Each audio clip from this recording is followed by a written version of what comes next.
So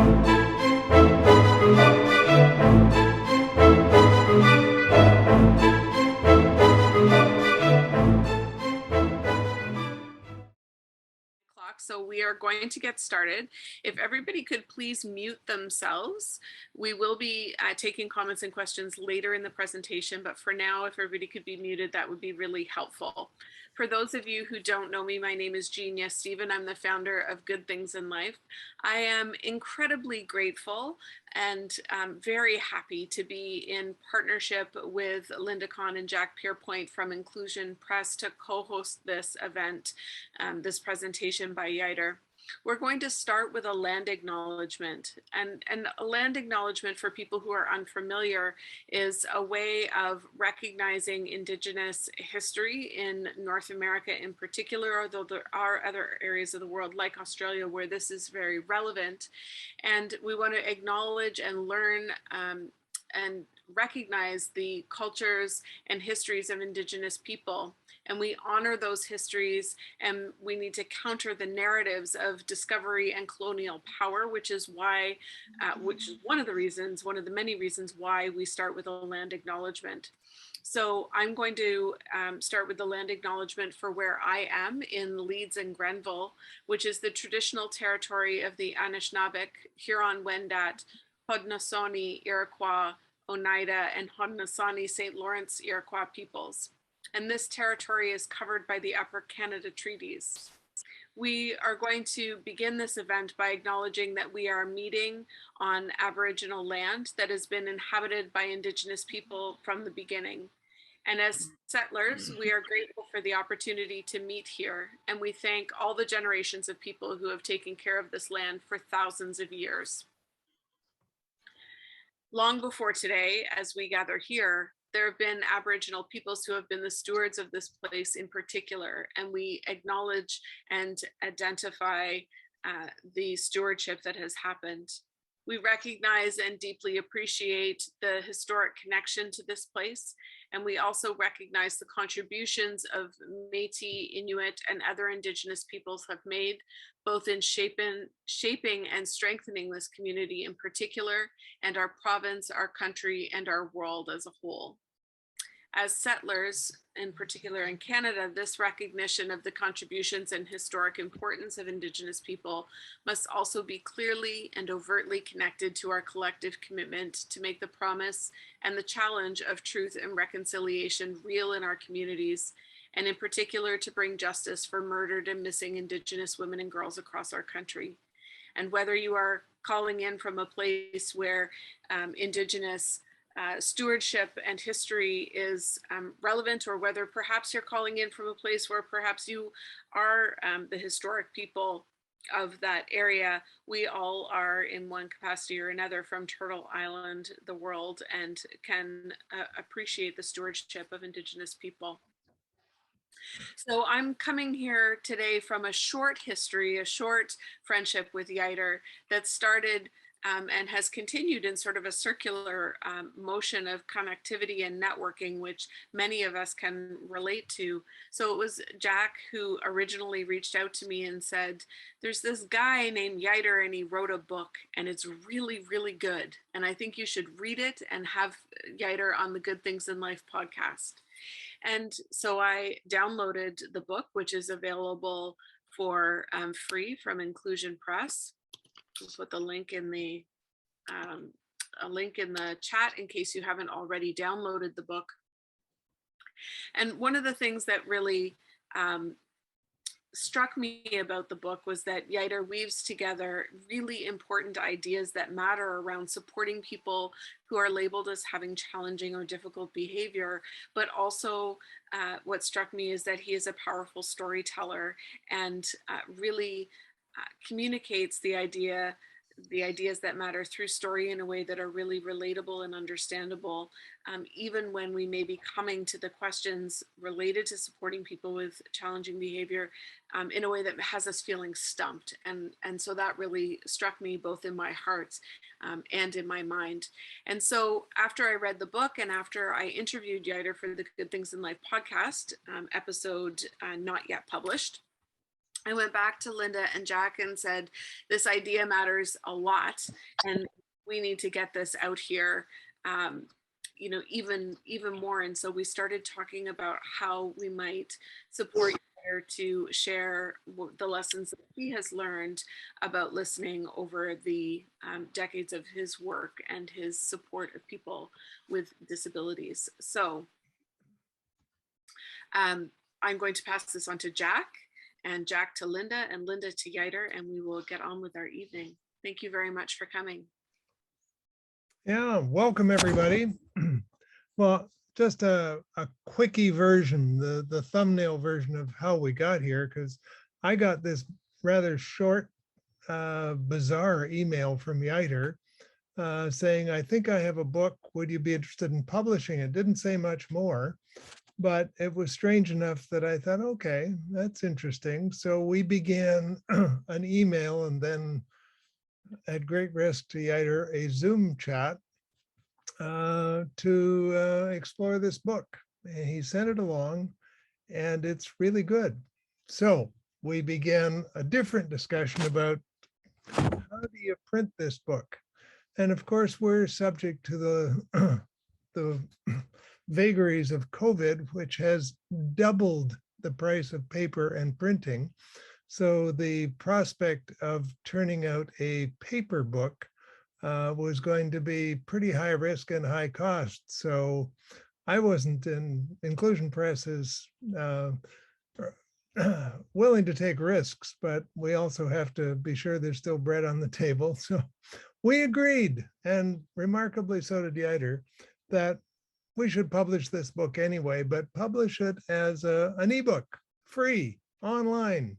Bizarre way to do publishing, but why not? And Yeiter was, Yeiter isn't average, so we weren't going to have an average arrangement, and we didn't, and we don't. And so now, as Ginia mentioned, we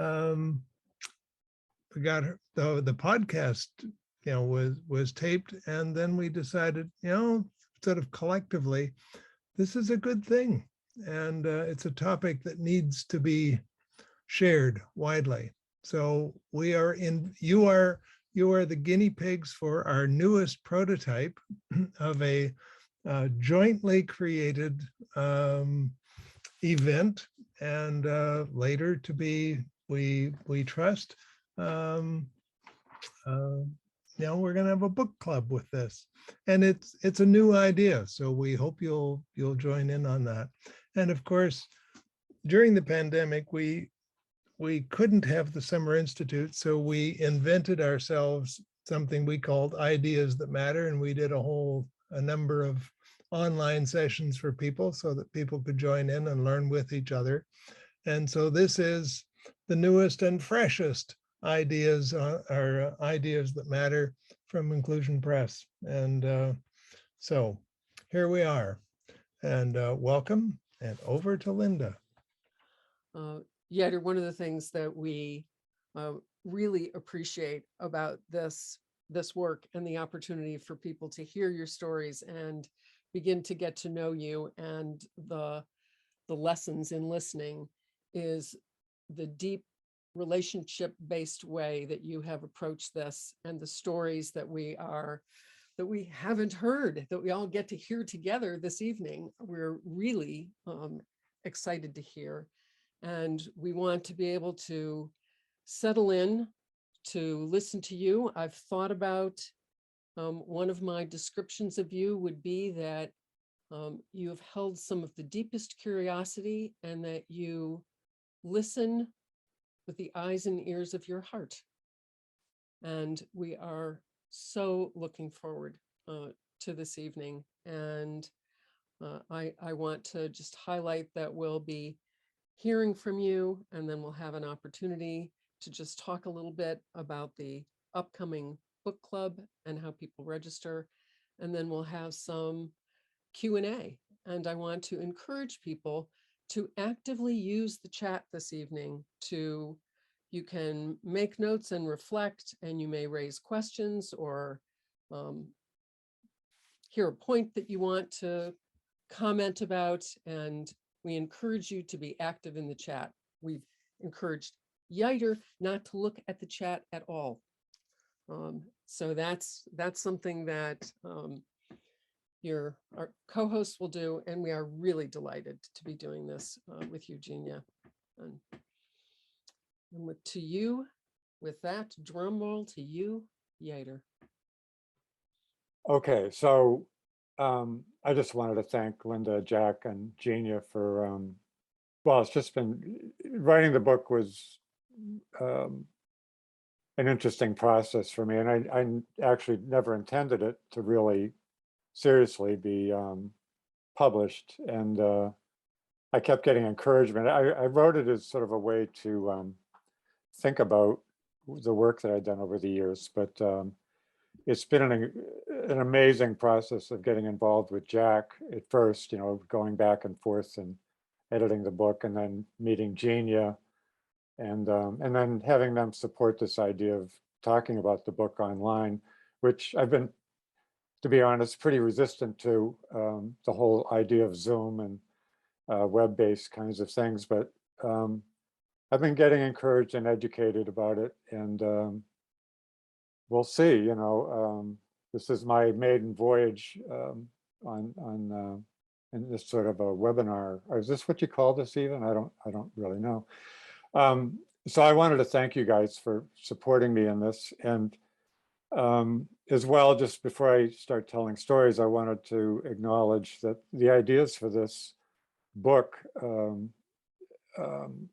of sorts, and I'll talk a little bit more about that, of sorts, is the ideas came from people like Wolf Wolfensberger, Herb Lovett, John McGee, Mark Gold, John O'Brien, Beth Mount, David Petoniak, and many others.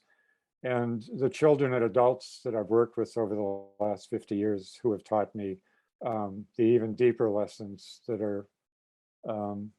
have sort of helped me, I think, become a gooder person, as Wolf would say, not better in the sense of smarter, but gooder in a more moral sense.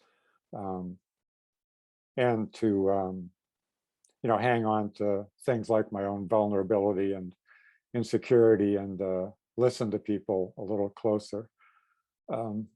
So with that, let me just, so I was going to tell you about myself. I think I'm just going to, it was in the flyer a little bit, enough about me anyway. And, but essentially I've been drawn, or I felt called to work with people with behavioral issues. I mean, it just so happened that the first job I had was, I thought I was going to be a psychologist in a building of people with disabilities, who I'd actually never met a person with a disability until 1971, after going to college. And suddenly I was in a building with 150 women on the second shift. All the women in this building were locked in. They were labeled as mentally retarded and severe behavior problems. So, and I, like I said, I wore a white shirt and a tie my first day at work, having gotten a bachelor's degree in psychology, and it turned out I was the only guy on the second shift in the entire building, and that the treatment back then in 1971 was, of course, seclusion and drugs like Haldol and Thorazine. So my job essentially was, when the charge nurse told me to go throw somebody in the seclusion room, that's what I did. And that was sort of the beginning of, like, I didn't think this was right. It didn't seem right that people be placed in seclusion rooms, but that's what everybody was telling me, and that's what all the psychiatrists and doctors were saying was necessary. And so it took me a bit of time to see through that. Thankfully, especially in 1983, when I ran into Wolf Wolfensberger's workshop on social role valorization. So all along through my whole life, I've just been drawn to people that people say are difficult to be with, and I've been sort of curious about why that is so, and how that happens, and why they're doing the things they're doing. And that's just been, I've sort of collected a whole lot of ideas, like Genia said, around that issue, from, going way back to Mark Gold, to John McGee, who did Gentle Teaching, and Herb Lovett, and then just my own banging my head against the wall, trying to figure people out sometimes. And so I wanted to tell you some stories. So there's this quote that I think probably all of you are familiar with. The original version of is from Gandhi: "Be the change you wish to see in the world." And I thought I'd bring it down to when I've done training with folks, we bring it down to a more manageable level of just being a change you wish to see in the person you're supporting, especially if they're considered to be really difficult to be with. And one of the ways that, well, John McGee had this idea about what does the onset of your presence signify? And a lot of times, I try to think about what does the onset of my presence signify when, like, even now in this sort of webinar thing. I mean, are people delighted that I'm talking? Or are they going, I hope he stops talking soon, or something like that? And I try to imagine myself sometimes as bedridden or a quadriplegic, and who would I want to see coming in the room to take care of me? And I'm not so sure it would be me, but I know a lot of people I would love to see come in the room to take care of me. And so with a lot of the people who tend to be considered to have reputations for being difficult, which I want to make the point that as far as I'm concerned, in almost every case that I've worked with, those reputations have not been well deserved. It's been more or less some degree the individual, but a lot of times the people around them, the conditions, the circumstances that they're living in. It was clearly obvious back in the days of the institution, from, in hindsight, that those conditions were unbelievably awful. And yet at the time, people didn't see that as contributing to people's behavior. It's hard to imagine that, but that's true. And I see the same thing happening today. When I go get involved with people, I find that people are being mean and nasty sometimes, not necessarily intentionally, but and there are situations. I mean, there was one woman I worked with that was living, this isn't terribly long ago, 10 years ago, living in a house that was formerly owned by the Humane Society, where they kept dogs and cats, and the place still smelled like a kennel, and this is where this was her home, and it was, my feet stuck to the floor. And so the idea that we have some responsibility in the relationship to people who have reputations is, I think, the cornerstone of what I've done in my work, is to try to put myself in their shoes and see life from their point of view. And when I've done that, it just seems bloody obvious to me what's going on. And sometimes that doesn't make a lot of people happy, because they might be suspects on my list of what's going on. But I think we need to be honest with each other, and that's not necessarily tearing each other apart and criticizing, but just, I mean, people will sit at a meeting and say, all sorts of things about Bobby and what a behavior problem, and how she undresses herself in the middle of the street, or all sorts of sexual sorts of things. But nobody wants to talk about their own behavior. Nobody wants to be considered as contributing to the problem, because we've gotten this idea from sort of B.F. Skinner that that we have to focus on the behavior and target the behavior and so forth and so on. So I want to begin. by talking about Marcel. Marcel is a 17-year-old. This is back in the late 90s. I worked with her in a high school, and the parents called me. Somehow or other they got my name, and their daughter Marcel was 17. She had cerebral palsy. She was in a wheelchair. She had use of one arm pretty well. Her speech was pretty difficult to understand. And the biggest thing was she'd been throwing up for 2 or 3 years. They'd lost track of time, but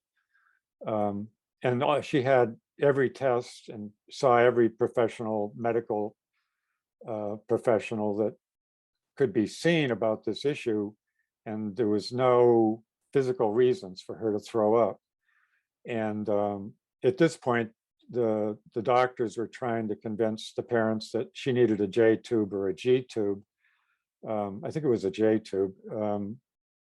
And they didn't really want to see that happen. And they believed that the throwing up was somewhat, there was reasons for it, that she wasn't just uncontrollably throwing up. The school, on the other hand, basically was supporting the doctors.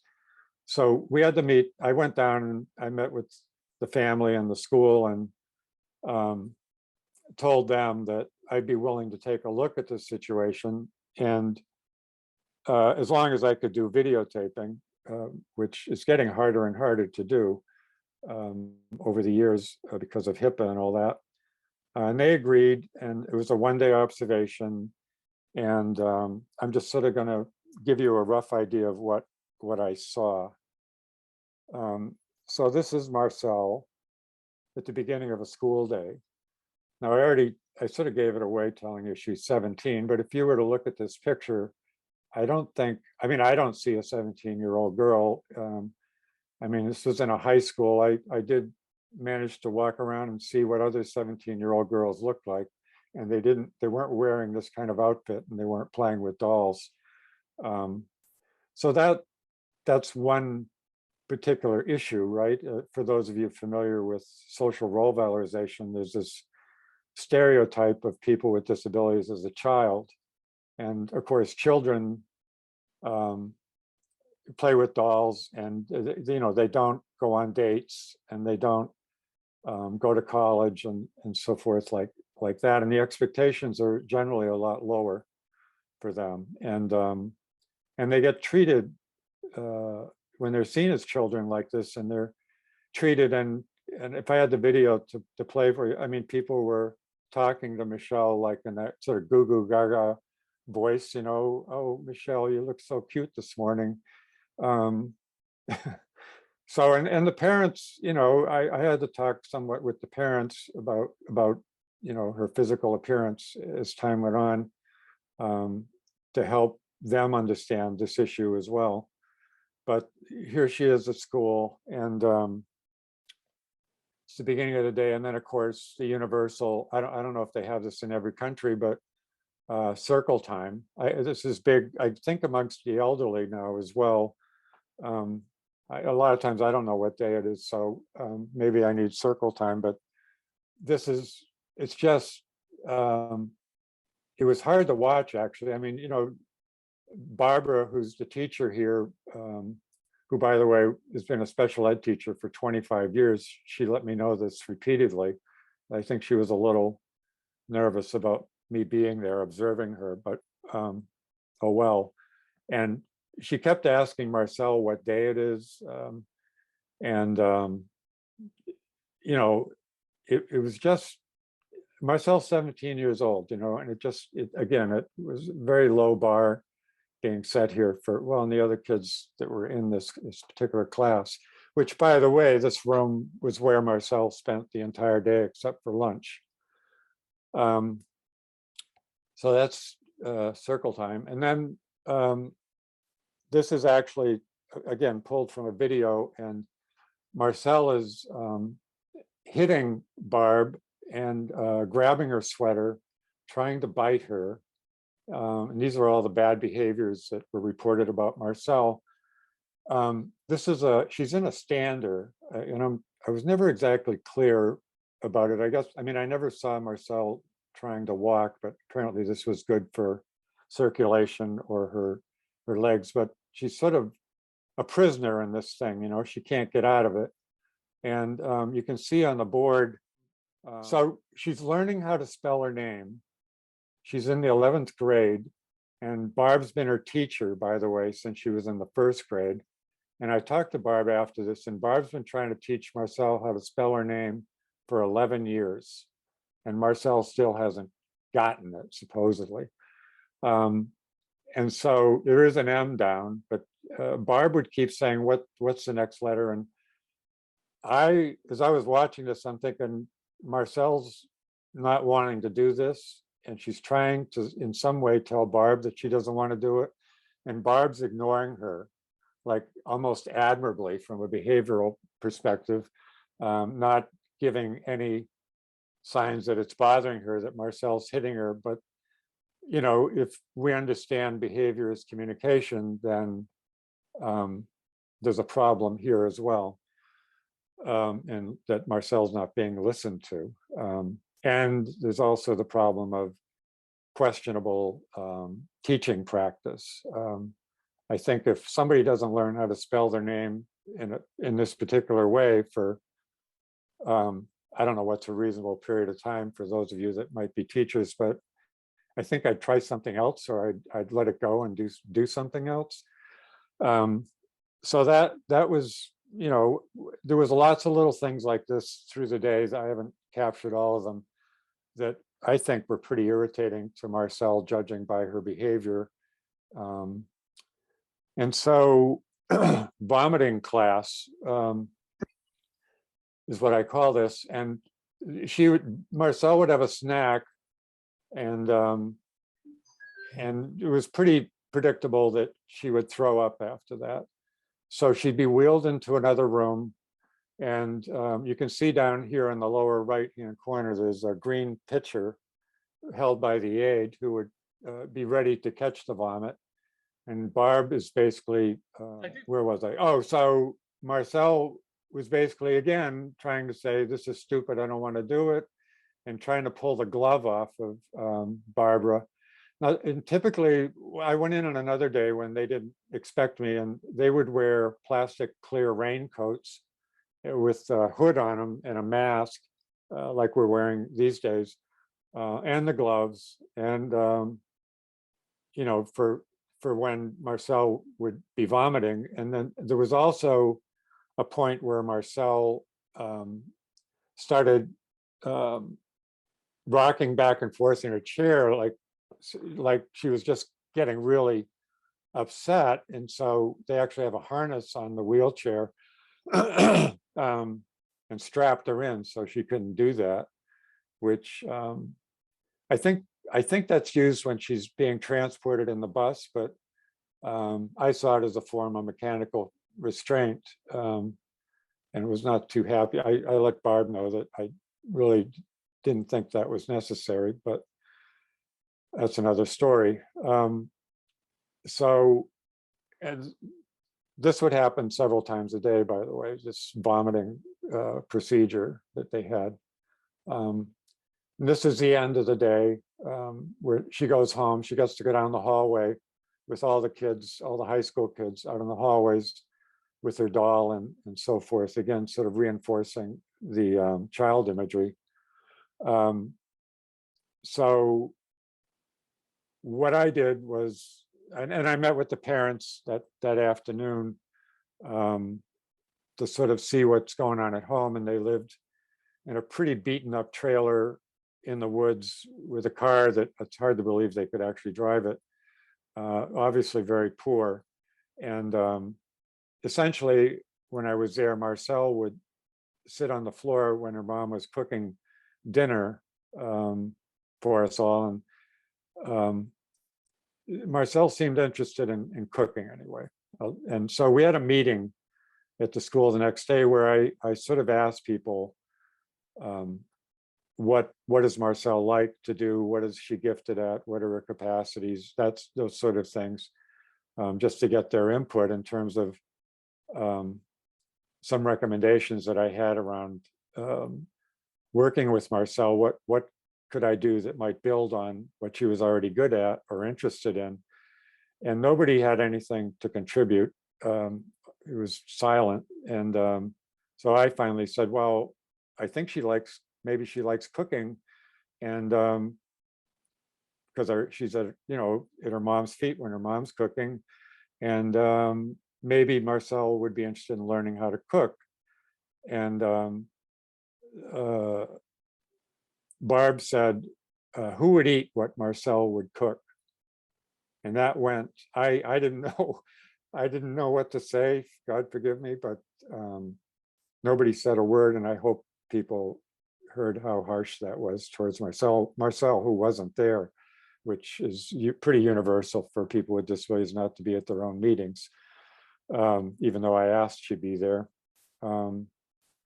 So I basically said, what I'd like to do is teach Marcel how to make muffins. I think would be a good thing. And I had talked with Marcel beforehand about this, and she liked that idea. And I said, all I need is the home ec room for an hour.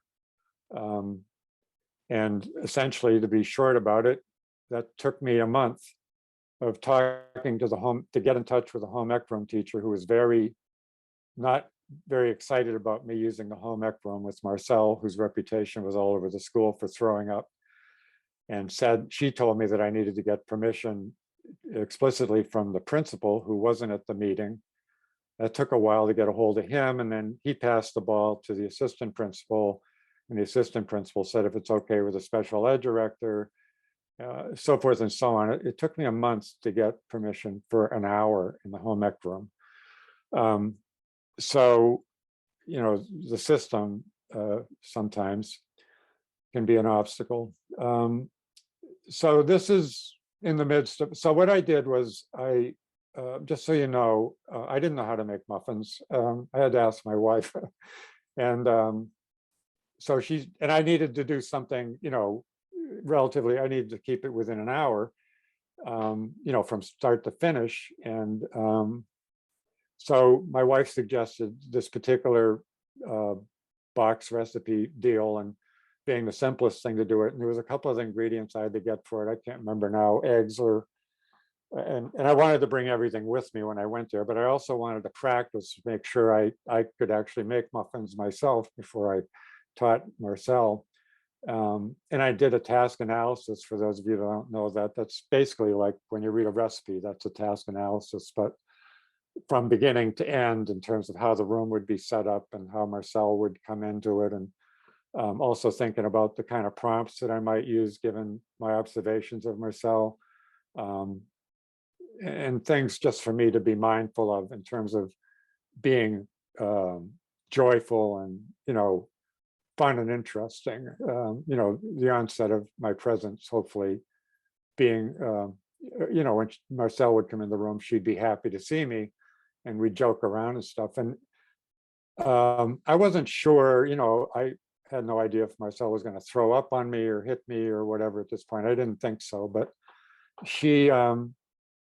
I basically, one of the key ideas in this is participation as a goal. And in brief, that it's first is compliance. Most of the time what I see for people with disabilities are goals based on compliance, that people will do stuff that we ask them to do sooner or later. And this idea of participation comes from general teaching from John McGee, that somebody can participate by just looking at you, and they get full credit for whatever the thing was that they were supposed to do. And I'll talk more about this when I talk about Rick, but so the idea was for her to participate, not do the entire task, because physically she had some limitations. And she didn't know how to make muffins either. So we did it together, and I was stirring, and she actually reached her left hand over to grab the spoon away from me, which was confirmation that she was digging this and having a good time. And she actually, when she reached for it, and she actually flipped a little bit of dough out that got on me, and I jumped back and she laughed. She thought that was hysterical. So that was the kind of the tone and the feeling of our time together was just to have fun. And we made the muffins successfully, and she shared them with her classmates and a couple other people. Barb didn't eat one, but and what was so amazing about this is, I mean, she wanted me to come back the next week. We're going to make cookies. We made cookies the following week. And when I went back the next week, these people, this is the aide that's sitting there. I was trying to sort of orient her to sort of how to do this approach with Marcel. I went back and the aide informed me that they keep meticulous data on throwing up, and Marcel's vomiting had gone down by 50%. And the third week when I went back, it had gone down even more to like 25 or something percent, which is pretty remarkable because I wasn't even thinking about vomiting. I hadn't talked to Marcel about vomiting, and I wasn't really focused on it at all. So she got a job. During that 3 weeks, I worked with the family and another agency to get Marcel out of the school for like maybe 10 hours a week or something, just to get her out of Barb's. I mean, Barb was a nice woman, don't get me wrong. I don't mean to be critical of her, but to get out of the special ed room and to actually be out in the world learning something useful. So this was a miracle, really. We got the job coach lady that's moving Marcel around through Salvation Army was just amazing. She got it. I spent a couple hours talking with her. She got the job for Marcel. She got the idea that the big thing at Salvation Army was breaks and lunch with the other people that worked there. And she was superb at, bridging, conversations so that other people would talk directly to Marcel instead of, through her. And, she was very good at understanding Marcel's speech to the point where she could help people understand what Marcel was saying. And this is June 4th, 1999. As of that date, Marcel never threw up again. And I couldn't believe it, actually. And I followed her for 4 years. I would call the family on a regular basis initially just to see how things were going. But I followed her for 4 years, and she kept getting better jobs in this and never threw up again. End of story. And this is after all sorts of specialists and behaviorists and psychiatrists and so forth and so on. And I don't consider what I did to be, I mean, you could make muffins. All of you could make muffins with somebody and do it in a joyful way, right? So there's nothing rocket science here. I'm not talking about that. I'm talking about, understanding life from her perspective. And some of the people that were involved with her needed to change, or actually Barb retired shortly after that particular school year. I think she retired anyway. So the senior year, I'm not sure who Marcel had as a teacher.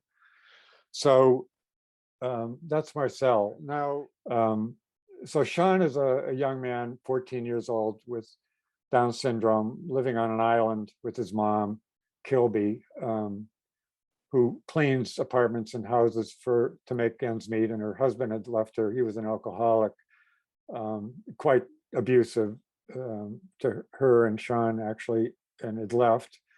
They were just sort of barely making it, and he's in a small school with a bunch of, I mean, most of the people who lived on the island were relatively wealthy. And Sean was the only person on the island with a disability. So it made things a little more pointed. Anyway, I got a call from the school that I don't know how they got my name, but they did. And they said, we could really use your help. This kid's out of control. He's burping and farting and knocking kids down in the hallway and hitting and pinching his teachers, all the bad stuff that teenagers would like to do, but Sean did it anyway. And the thing was, I was really busy at the time, and I asked them to videotape what the problem was. What did it actually look like? I wanted to see the relationship between the people working with him, which he had two full-time aides, and a $50,000 a year behaviorist working with him, Melissa. And they were just toast. And so they sent me 20 hours of videotape. And I sort of had to find my way through it. And I pulled out some of what I thought were significant clips out of that. And when I went over to the island, I shared those clips with them, and they immediately started crying, which for me was like, that's the best sign I could have gotten, about, because from what I could see, they were the ones that needed to change, not Sean so much, and that they saw what they were doing is not so great. And I'll show you a slide of that in a minute, was pretty remarkable. They were beautiful people, but when I watched the video, I would not have thought so. So this is them. I don't know. I've forgotten what Sean did in the hallway. It was a minor infraction at any rate. It was something like farting or something like that. And they told him he needed to go into his classroom, and he refused to go, of course. And so they dragged him in. That's the behaviorist on the far side of Sean, and Kathy closest to us. And then they would leave him in there. There was no other door in there. There was the video camera was on a tripod. And they'd shut the door and hold it shut in case he tried to get out. And he sat in there crying and wailing for about, 20 minutes, kicking the door. And it was pretty heartbreaking. At home, Sean was reading books like Moby Dick and the Grapes of Wrath. At school, he was reading Dick and Jane, honest to God. And he's in like the 8th grade or 9th grade. He was reading these children's books. But I did notice that he liked to read, and he liked to read out loud, and he would actually voice the different characters I don't even do that well, So he would get very animated when he'd be reading a story to you. And he wanted to do that with me. He wanted to make sure at recess we went outside, and he did that with me. And so when it came time to sit down with everybody, the special ed director, the assistant principal, the 3 ladies that you just saw, and I don't know, there was a building psychologist, and mom, Kilby, the mother. There were some others in this meeting. I asked them the same question I asked around Marcel, what are his gifts and talents and capacities? And there was basically silence. I think there was, and I think it's true of Marcel's case, quite frankly, that people were pretty resentful about Marcel's throwing up behavior, having to tolerate that. And I think with Sean, the 2 aides and the teacher were, like I said, toast. They were so exhausted from trying to control Sean that they were just, it was almost, I might say they were burnt out. But as one, I think Wolfensberger said this, it's not so much that they're burnt out that they never caught fire to begin with. So that was my hope and job, was to try to catch them on fire. So I noted that he liked to read, and he liked to read out loud, and where would that be a gift for somebody? Where would that be a good thing? And we talked about various ideas at the library or nursing home. Kilby really liked the idea. Sean had a 1st grade teacher that really loved him and kept in touch. And they, every Friday morning, they'd have somebody as a guest come in and read to the 1st graders. And so I suggested that, and the assistant principal, who was a Ivy League kind of guy who just started work in the field of education, said there's no way on God's green earth that that's going to happen. I'm not going to have parents coming in here suing us for Sean burping or farting or hurting children in the first grade, you know. So I was quiet for a moment and I thought about it, and I said, well, because I had no concern that he would do anything like that. But so I came up with the idea, I think it comes from on high sometimes for me, in the clutch, that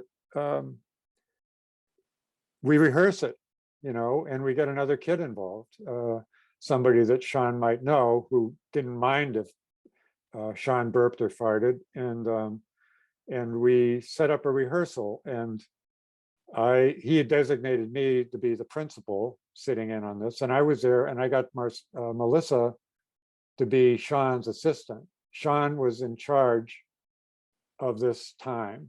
It was to be a half an hour, and I told Melissa that Sean's in charge. You do whatever he tells you to do, and if things get unsafe, I'm the principal. I will intervene. You don't have to worry, and so forth and so on. And I said, you do not do anything other than what Sean tells you to do. And she was like, okay. And then we had Drew with the camera, and he was awesome. He made the whole thing even more fun. So right off the bat, Sean was doing this with his chair as he was reading, and Melissa reached over and and tried to stop him from spinning in his chair. A minor thing, but I got on her afterwards, and also Sean lost his place in the story, and she reached over and pointed to where he needed to be, and he actually pushed her hand away and seemed a little upset about that.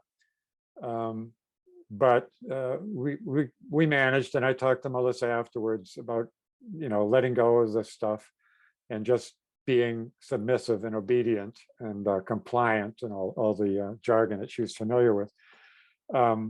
So we did this a couple of times, and then they did it several times without me, and videotaped it, and they'd send me a videotape every now and then. Excuse me. And then I went back and we did a final rehearsal, and we brought the videotape to the assistant principal and said, what do you think? And he was like, well, and everybody, the 3 staff were feeling like, this is fine. I think he's going to be fine. And so the assistant principal finally bought it, and we went, Sean went, I wasn't there, but Drew did the video of Sean reading to first graders. And it was he assumed the posture of a teacher when he went into the classroom. It was actually, he was very sort of dignified about his role. You put him in the role of being a teacher in front of the class, reading a story to the kids. And then he asked where one of the students was. In fact, it was missing. He knew all the kids in her class. It was a small island, so he was concerned about why Ronald wasn't there. I think that's what he was doing right in this particular slide. And so then afterwards, the book that he read actually was some form of a coloring book. So all the kids got to get a page of the book and got to color it in, and he would go around and supervise the coloring and so forth. So that went very well, and it was about a month later. I was going out to this island about once a month. It was about a month later that Mom called me on a Sunday night, and one of the things I said in the place when I'd been out there previously was this idea of a circle of support, or I don't know what it's called these days, but it was basically a group of people that either Kilby knew or Sean knew, parents and other kids, maybe 5 other parents and 3 or 4 other kids that were around Sean's age would get together for pizza once a month and talk about life. And if like one of the people needed a refrigerator moved and needed help doing it, they would all group together and figure out how to help that particular family in whatever ways. That was the idea. It wasn't just about Sean, but there was also, Kilby would raise concerns about, it was a safeguard really for Sean, the school giving Sean trouble. So one of the mothers, at any rate, was Catholic and very Catholic, and she would require that she be able to read a verse from the Bible before they would start the meeting. And Sean kind of got interested, like, what's that book? And she, explained it to him, showed it to him, and he was even more interested. And she told him about church, and he didn't know about the Catholic Church on the island so much. And she took him to a mass, and Kilby took him, and they were at church, and they have, I don't know, for you that aren't Catholics, they have an altar boy come down, leading a procession of I don't know what they're called, but some young ladies that would go up and they'd do all sorts of things up with the priest in the front of the church. And Sean saw this, and he said to his mom, "I want to do that." And she said, "You want to be an altar boy?" And he said, "No, I want to be an altar man." And she was like, "Really?" And he was like, "Yeah, I want to do that." And so she called me that night, like, this is crazy, but Sean's talking about he wants to be the altar man at the Catholic Church on the island. And I said, "Well, what the hell? Let's meet with the priest and see what he says." So I went over and we talked to the priest, who was this lovely man who really took to Sean and said, "Sure, we actually need a new altar guy next Easter. If you want to do it, it's going to be a pant load of work, but you're going to have to not only learn how to be a Catholic, I guess they have, I can't remember the name of the course to become a Catholic, but you're also going to have to learn how to do all the choreography or the moves involved in being the altar man." He was totally fine about that. And he was very serious and rigorous and preparing for that role. And this is the following Easter. Also, I wanted to say about Sean in particular, the idea of vision, and that it's one of the main, like the ideas that I had with Marcel, I would call these microvisions. And I've learned to call them microvisions because I think I'll try to be fair in my language about this, but I've seen visions created for people for years. I was even partly guilty in this, that just would never happen. And I'm sure Jack's aware of this in terms of the path planning that they do is a lot more solid in terms of ensuring that things happen. But to create a vision for somebody and then not allow it to happen or support it to happen, I think is a hurtful thing. And so I came up with this idea of microvisions, particularly for parents and direct support staff that often didn't have visions for their own lives, that we just create little things. So like being the altar man at the church or reading to first graders were visionary kinds of things. And I think we need to do that a lot more with people. And it's amazing. I mean, nobody, I don't think, I don't know, maybe I'm a little crazy. So, but in terms of thinking that anything is possible. And I've learned this by trial and error over the years, and I found it for my own life. I mean, whoever thought that? I didn't think I was going to get a book published, but somehow or other that happened. And so I think we need to begin with microvisions and practice for ourselves and for the people we're supporting that idea. So last story is a quick one. And I was invited to, oh, that's the last picture. Anyway, there was a man named Tom I was asked to consult with. And I just want to make one major point with the story about Tom, that he was living in a group home and he was throwing feces and urinating on staff and screaming and swearing and hitting and pinching and kicking. And I was asked to go in and do gentle teaching with him, which was my sort of main label back 10 years ago or so, this idea of gentle teaching. And so I went there and I met with him, and I only spent like an hour talking to him.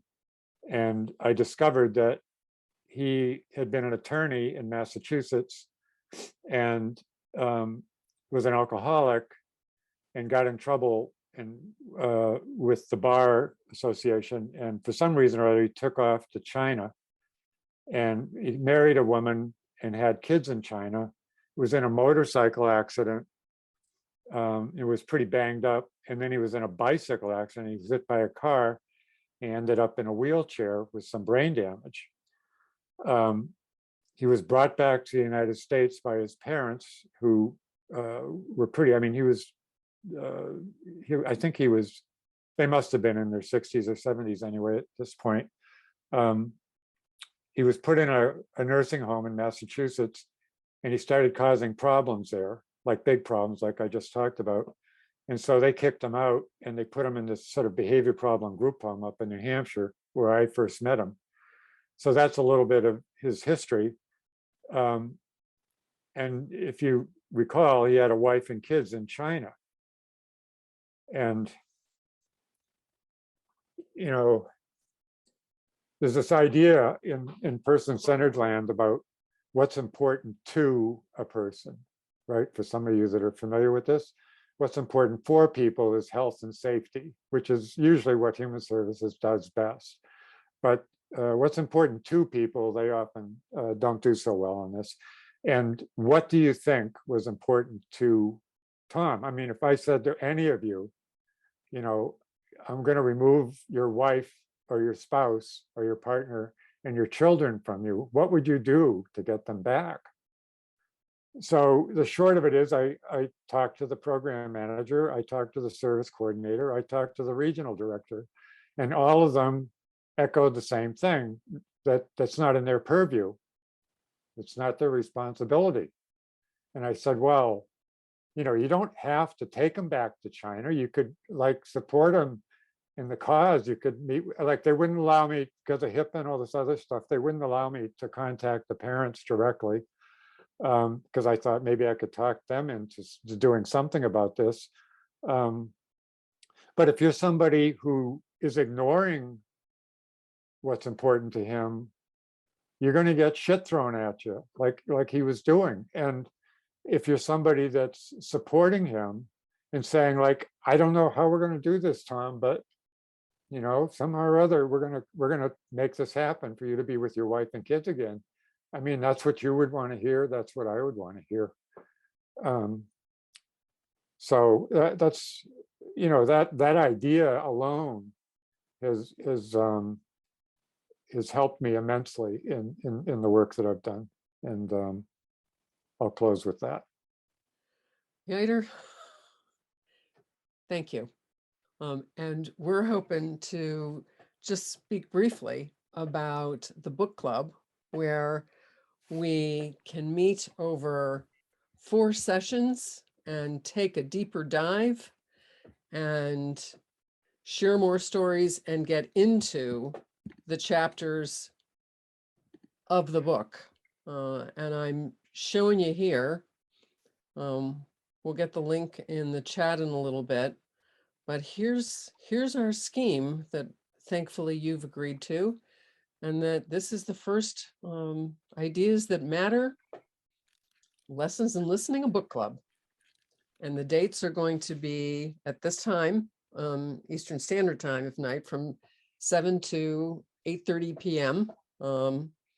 Maybe stretched a little longer if we're really cooking, but on the 22nd of June and the 29th. So these are in North America, East Coast. They're Wednesday evening for our friends in Australia, Thursday morning. So the 22nd and 29th of June and July 6th and 13th. And as close as possible, we really want the opportunity for this to feel like we're sitting around a campfire, digging deep and sinking into the lessons. Maybe it's a fire pit, but creating that feeling with a small group This is the registration page you'll see when you click the link. Register now, and a bit more about, look how cute you are, Yeiter. So you can't say anything because he's muted. But there you go. And we're really excited about this. We've really appreciated seeing what's been flowing in the chat. And we're going to open registration this evening, and it'll be first come, first served. And we encourage you to download the book so you've got it as a reference, and it'll be organized to be able to know which chapters we're going to be reflecting on, and we'll kind of move through the 14 chapters and the lessons of the book over those 4 conversations. Be brave enough to start a conversation that matters, as our friend Margaret Wheatley says. And I know it's been interesting, Yeiter, when you said, oh, I don't know, I got to come to a close. What should I do? There was, by popular demand, there is the story of Rick. And people are also asking what happened to Tom. Was he ever reunited with his family? Oh, yeah, thank you. Yeah, on Tom, I honestly don't know. I seriously doubt it. I mean, there was 2 or 3 months of trying to convince them to do something, and then I frankly, I just let it go. I didn't. It was, you know, he lived like 3 hours north of where I do, and so forth and so on. Not to make excuses, but I don't know. I hope that he continues to make life miserable for them, I guess. Okay, Rick. So I'd been a residential director for a number of years, and I was always curious about what the vocational people were doing, because the people that I was serving residentially were not getting jobs despite a bunch of lip service. So, and it just so happened that I was invited by a friend of mine who ran an agency to take over a grant project that was all about seeing if 4 people with severe disabilities and severe behavior problems might be employable, as crazy as that seemed to sound. And it was basically 9 months in progress. It had been running and it wasn't going anywhere. And the director of it had to be fired for, I can't remember, lying or something like that. And it wasn't going anywhere. There was 4 people hired, 3 staff and a director to operate the grant, to get people jobs. And people were bringing these individuals to their homes to watch TV while they did laundry and took care of their kids or whatever. So it was kind of a mess. And so I agreed to take it over, thinking this is just 4 people. I've run 40-person residential programs. I can do this, even though I didn't have any experience with the whole job thing. So I started, and there was the 4 people, Beverly, who was, well, all of them had their own gifts in terms of expressions of behavior. Beverly she threw a photocopier out our office window, fortunately down into an alley, and it didn't hit anybody. But she would, when she got angry, which was quite often, if things didn't go her way, things got destroyed. And Tom, who was another individual, he was actually the more capable of all the people, and the first one to get a job and keep the job, actually, at Papagino's. And I think with Tom, he just, it seemed to be that he just, when he got the job, he wasn't a problem anymore. I never really got to know him real well, but he was doing small time stuff like swearing, and I don't know, I guess that's big in some people's minds. And then there was Jim, who he was also somebody that could tear up a room and hurt people, and and run around screaming and knocking things over. And he came up with the most outlandish noises or chants. I wish I could duplicate for you right now, but I'll spare you. And really loud, and it would hurt your ears. And then there was Rick, and Rick was somebody with severe autism, supposedly, and 24 years old. He'd been a behavior problem, quote unquote, since he was in grade school. And his thing was to bite people, scratch, pinch, hit. He would take his clothes off, and that could be anywhere from in the office to while you're trying to cross the street. He did that to me once. And don't ask me how I handled it. I can't remember. But nobody wanted to work with Rick. They were terrified of him. And I have to be honest and say I wasn't all that excited about working with Rick either. I'd seen some of what he could do, and he would also throw things around, and he could hurt you. So when I started, I had to get rid of a couple of people. Things got really weird for a while. I was trying to support 3 people with nothing to do all day for several weeks, and meanwhile Tom had a job, and his job coach needed to be with him. So to have 3 people with a Toyota pickup truck, which I didn't have room for everybody to go anywhere, we had to spend in the office. And so I will say I probably came as close as I would ever want to come to having a nervous breakdown. And I came very close to quitting. I told my boss that I just couldn't take it anymore. And so he provided some relief to sort of help me through this. Because, what are you going to do in an office? And he said, oh, there's lots of things you can do. And there was one rainy day when we couldn't even go for a walk. And he said, well, you could have Beverly practice her social security number, and Jim could, practice writing his name, and Rick could do some coloring or something. I said, for the next 6 hours? And he was like, well, call me back, when you need more. I got to go to a meeting. And he was never there the rest of the day. So I did get a job developer person. Thank you. So anyway, but the job developer found job for Rick working at Taylor Rental, a possibility. And we went for the interview with Max, the manager of it. And Rick basically ran around the display room making horse noises during the interview. And I, at one point, he started to get a little more upset. And so I invited him to go back out to the car while the job developer finished up the interview. And she came out, and I couldn't believe it. She said, Rick, you got the job. And so we were to start working at Taylor Rental 30 hours a week, doing dishes. They rented out dishes for weddings and special events. And nobody there really wanted to do dishes, so it was perfect. And so I got Rick a full set of Taylor Rental uniform clothing, black pants, and the Taylor Rental red shirt and black shoes, and even bought him a Taylor Rental jacket, and gave that to the group home staff. And I had a set that I would wear.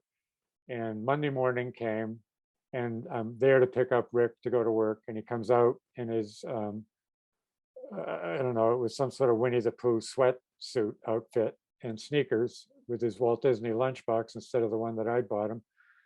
And so things got a little rocky because he didn't really want to change. He didn't want to go back into the house. But that I had to be honest with him. You can't go to work if we don't wear the uniform, and I had mine on. And so, I mean, unbelievably, he agreed to go back in and change up, and he wasn't happy about it, and he let me know that the entire ride to half hour to Leominster. He had this thing he would do. He would say Diet Coke over and over and over again. It was kind of like, well, I don't mean to pick on the Chinese, but Chinese water torture, is that okay to say politically? I don't know. Where you get drops on your head, like, over and over and over again. And I would try offering him a Diet Coke that he wouldn't stop. I would, tell him to stop saying it, it wouldn't stop. He would just keep going, Diet Coke, Diet Coke.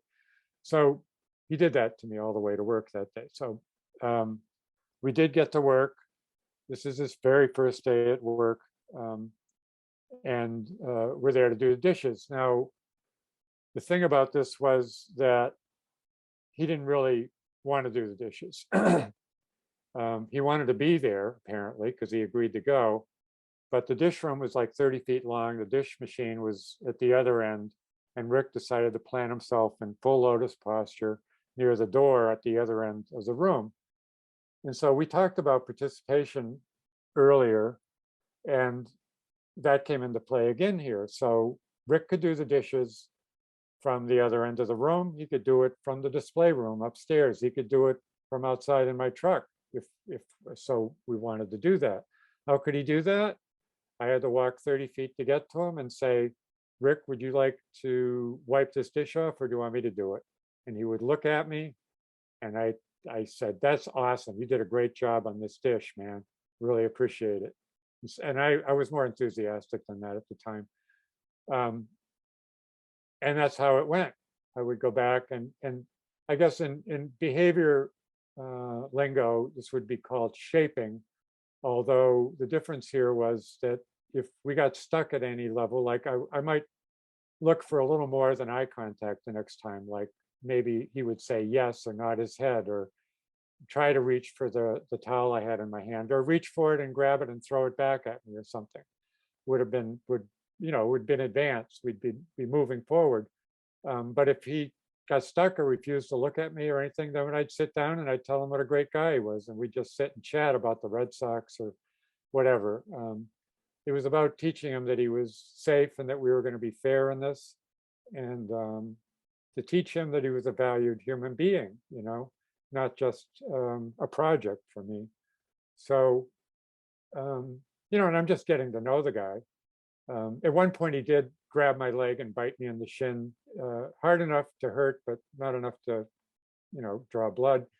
So I learned from that and kept my shins back a little further away when I tried to work with him.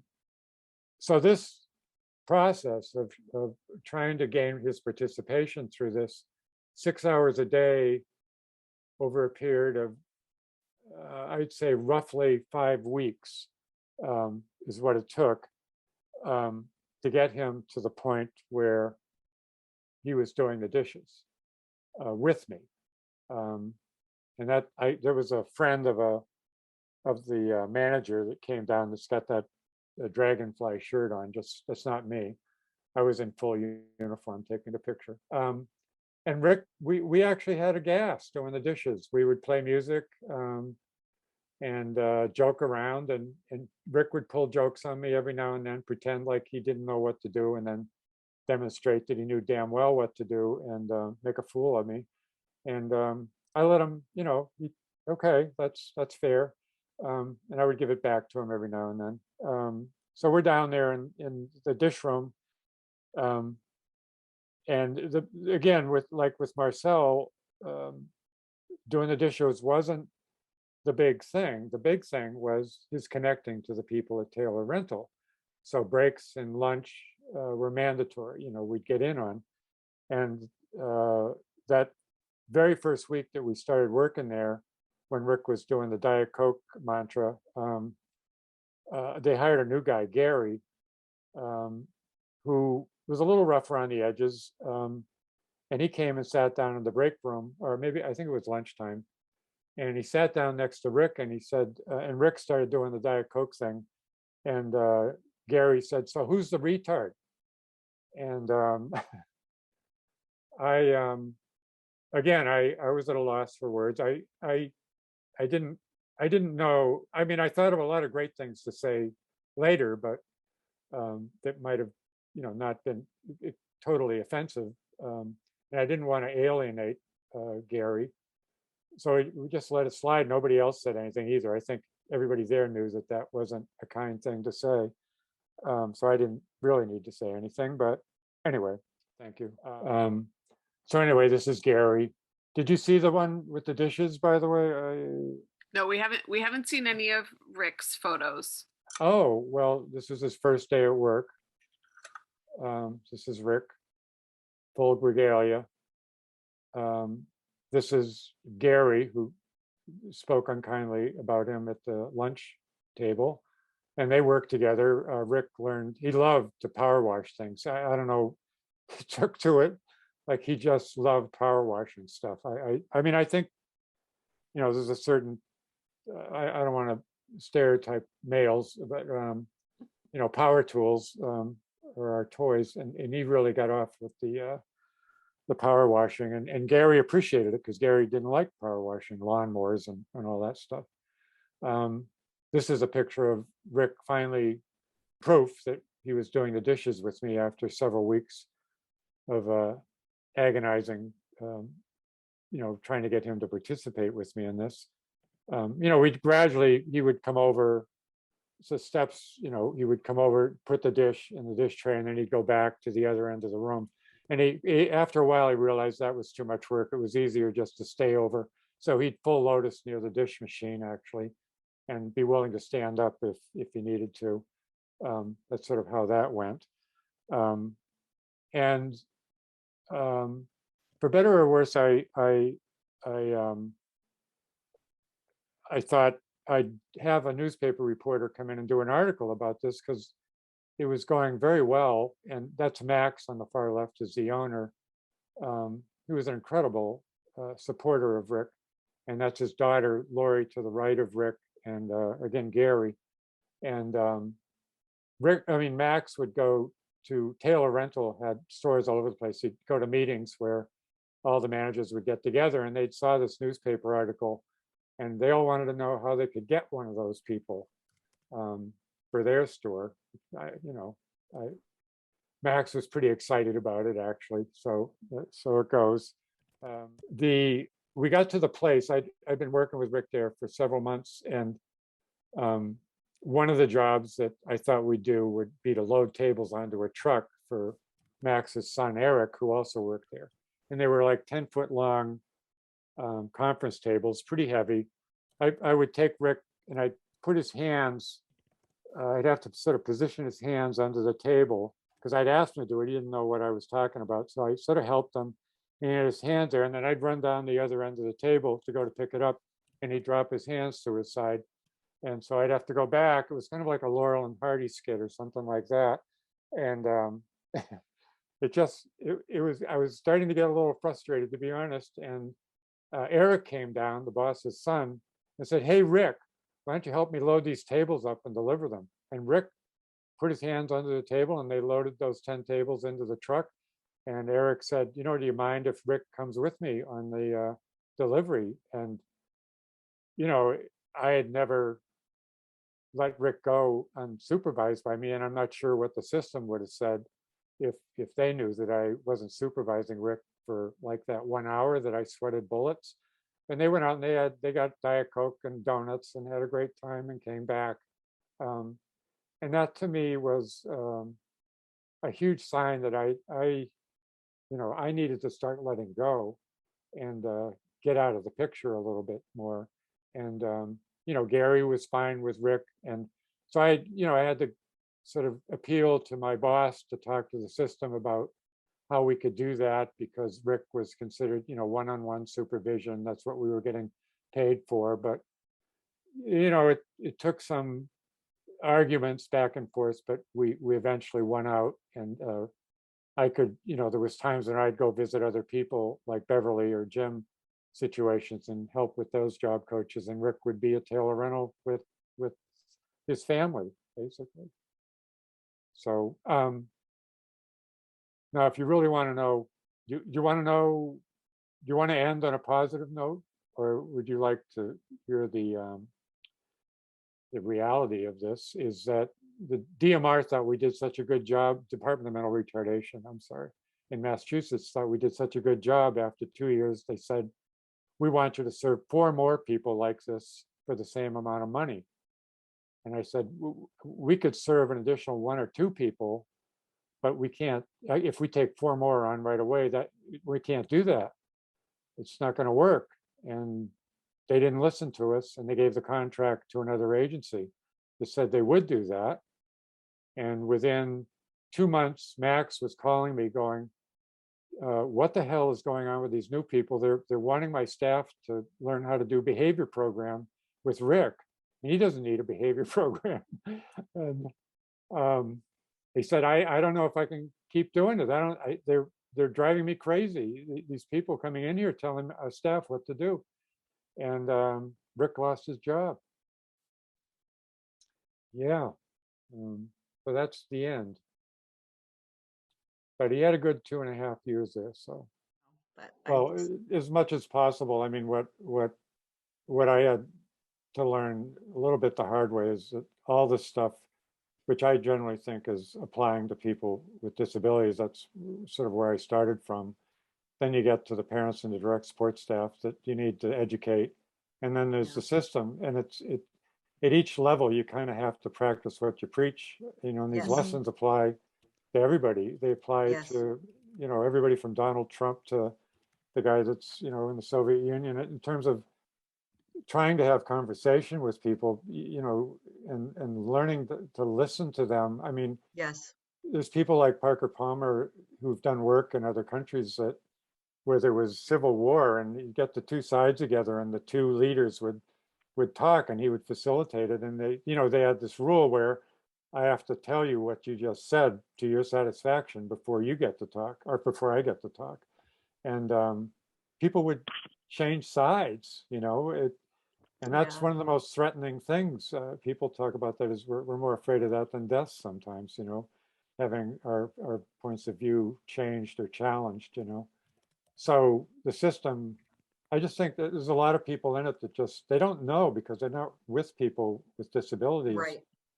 And somehow we have to bring that. I don't know. It's not I appreciate. I mean, I got a chapter in there on this, and I still struggle with it.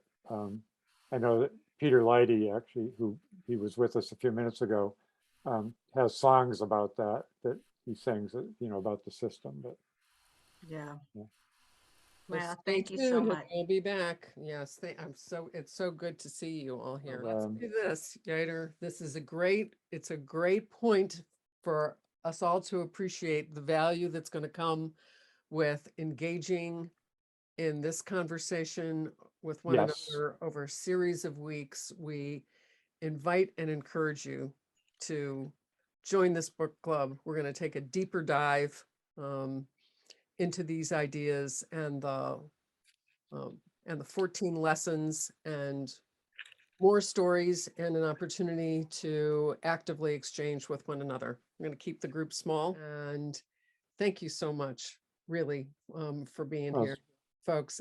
And we'd love to have folks leave a closing few words in the chat, and we would actually invite folks to unmute yourselves. And at this point, if you want to flip on your camera, but let's kiss each other goodbye. Thank you, Yeiter.